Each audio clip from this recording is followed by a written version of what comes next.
invite Parag Tandikar to share his experience.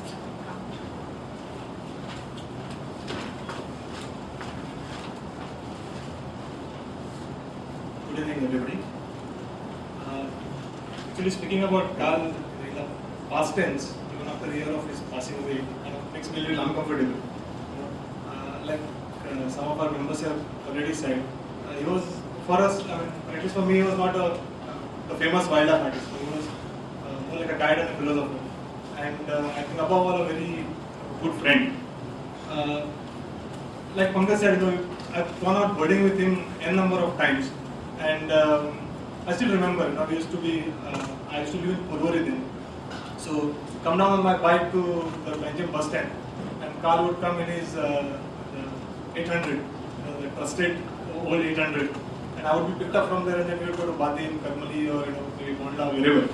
And I would be with a binocular and a notepad and a pen, but Carl would be well prepared. Binoculars, scope, a small camera with which he would take bird photographs for reference through the scope. Then, most importantly, a small foldable stool, a flask with tea, and a cigarette pack. That used to be indispensable. So they used to be well prepared. All of us guys, he used to enjoy birding. So all of us guys now are like more interested in taking that photograph or keeping that data. He used to enjoy birding. So he was. I don't think anyone birds like that anymore.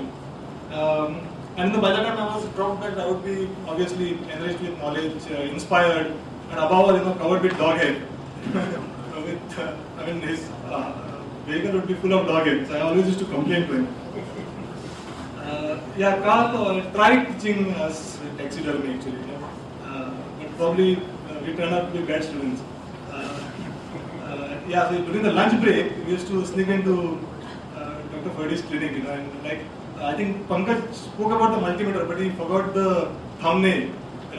He had grown a thumbnail with which he would actually skin the bird, boric powder, and then just do this, and the bird would be skinned. So we tried doing it later, but never really did. Managed to do what Carl did. The way the muscle and the tissue would be separated from the skin, the way the might sound gory, but the brain and the tongue would be removed from the skull. That would probably earn praise from a surgeon. I think Dr. Ferdy would agree. So I think I still, and what we used to do is, if I found a roadkill somewhere or any dead specimen, the first thing is to put it in the freezer. So I still have 3 birds in my freezer, which did not have the fortune of being skinned by Carl, but probably somewhere down the line I'll do it myself and add them to the collection of Carl. So people speak about Dr. Salim Ali inspiring so many people, to take up birding, birdwatching. But I never met Dr. Salim Ali. But Carl was for me our own Salim Ali. So he inspired a lot of us. And the Book of Indian Birds, that was, I think, responsible for so many people taking up birding. While Dr. Salim Ali's contribution or his role cannot be, that's beyond doubt, but what good is the text without illustrations? So I think Carl's contribution, I think also needs to be understood and appreciated. I think the Book of Indian Birds is as much about Dr.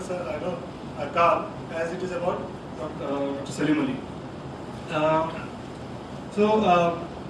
And he used to tell a lot of stories about Dr. Salim Ali and all the expeditions that they undertook. And I still remember this was there'll be 3-4 people shooting birds, and it was like a shock to us. They were shooting birds, and then there was a team skinning them. So very fascinating stories. Personally, I knew him as a very no-nonsense, practical guy. Somebody who was not emotionally attached to his subject. If he saw injured, a pigeon somewhere, he wouldn't get worked up. Probably he would, comment on that it's a pest in the urban landscape or something like that. So he was a very practical guy.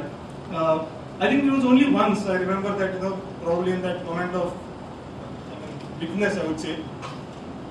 It was on an email thread. It was about threat to certain habitat. I remember he said that I don't think I can always beat the system. And I can't save all the birds.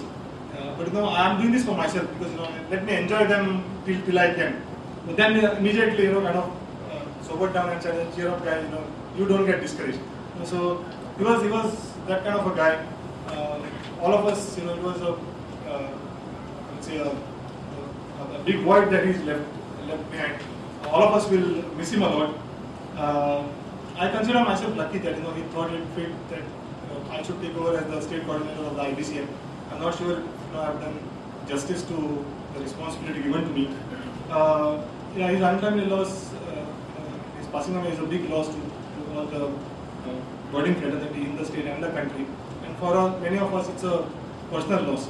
I will only end by saying that I and all of my friends at the GBCN will carry on working for birds and their conservation. We will keep on missing Khan.